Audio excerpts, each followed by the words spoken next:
Hey folks, so in our tip of the week today, I'm going to show you how to create dynamic reports.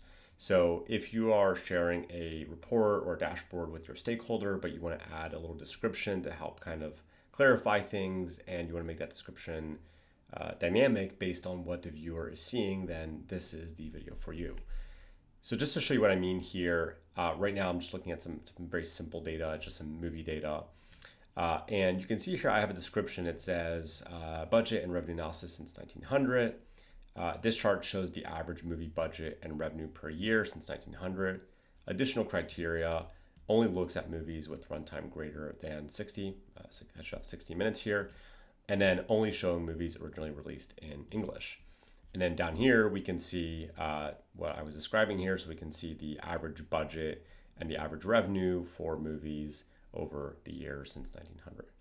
Now, let's say I share this with my stakeholder and they start playing around with these filters here, which I've configured, then this description no longer really going to make sense. It needs to dynamically update. Let's say, for example, they see an uptick here in revenue and budget since the 80s. So they go and change that and they just want to focus on those years. We're going to go ahead and change the filter. We're going to hit submit. The chart, of course, updates, but you can also see here that the description updated. So this can be a very practical little tip to make your reports more consumable for your stakeholder. So I'm going to show you real quick how to do this. Let's go back to the underlying SmartBook that's powering that report. And in this SmartBook, let me go here first. We have the SQL query that has these dynamic filters using these parameters here.